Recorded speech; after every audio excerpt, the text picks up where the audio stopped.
Midnight कहानियां bye Sachin episode. कुएं के नीचे कोई जिंदा है दोस्तों। स्वागत है एक बार फिर से मिडनाइट कहानियां बाय सचिन के एक नए और रोंगटे खड़े कर देने वाले एपिसोड में। मेरा नाम है सचिन और आज मैं आपको सुनाने वाला हूं महाराष्ट्र के एक छोटे से गांव की एक सच्ची घटना से प्रेरित डरावनी कहानी। यह कहानी सिर्फ डराने के लिए नहीं है। यह कहानी है अधूरे न्याय, मां की ममता और उस आत्मा की जो आज भी किसी को पुकारती है। तो कहानी को अंत तक जरूर सुनिएगा। चलिए कहानी शुरू करते हैं। सोनापुर गांव महाराष्ट्र के कोल्हापुर जिले में बसा था। एक छोटा सा गांव सोनापुर, चारों तरफ घने जंगल, बरसात के बाद हरियाली से भरे खेत। लेकिन जैसे ही सूरज ढलता, जंगल की काली परछाइयां गांव की दहलीज तक आ जाती। गांव के बिल्कुल आखिरी सिरे पर, जहां कच्ची सड़क अचानक जंगल में गुम हो जाती थी, वहीं था राघव देशमुख का घर। राघव कुछ महीनों पहले ही अपने परिवार के साथ यहां आया था। शहर में फैली एक रहस्यमयी बीमारी से डरकर वह अपनी पत्नी मीरा और दो बच्चों आदित्य 10 साल और काव्या 7 साल को लेकर पुश्तैनी गांव लौट आया था। घर के पीछे एक पुराना सूखा कुआं था, पत्थरों से घिरा, अंधेरे में डूबा हुआ, मानो किसी जिंदा चीज को निगल चुका हो। गांव वाले कहते थे वो कुआं अब मरा हुआ है, पर खाली नहीं। बरसात की एक रात थी। तेज हवा खिड़कियां हिला रही थी। अचानक काव्या नींद से उठ बैठी। मां, मां, बाहर कोई बच्चा रो रहा है।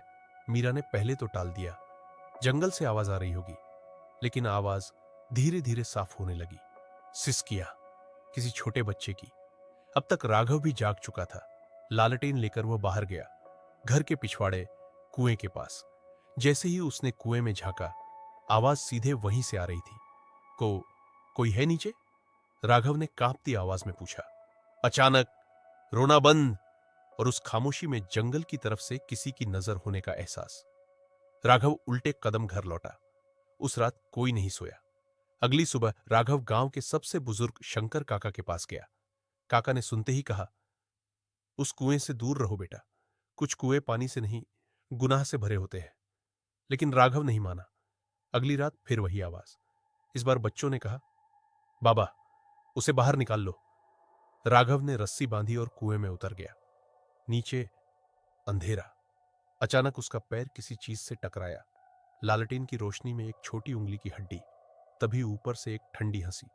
राघव ने देखा, कुएं की दीवार से एक बच्चा छिपकली की तरह उल्टा चिपका था। लाल आंखें, सड़ा हुआ चेहरा, और फिर वो उस पर कूद पड़ा। राघव किसी तरह बाहर निकला। उसी रात मीरा ने कुएं के पास एक औरत देखी। सफेद साड़ी, खुले बाल। वो बस एक ही बात कह रही थी, मेरा बच्चा कुएं में है। सच सामने आया। 20 साल पहले उसी कुएं में एक शराबी पिता ने अपने ही बेटे को फेंक दिया था। मां सावित्री पागल हो गई थी और फिर गायब। अब वही बच्चा न्याय मांग रहा था।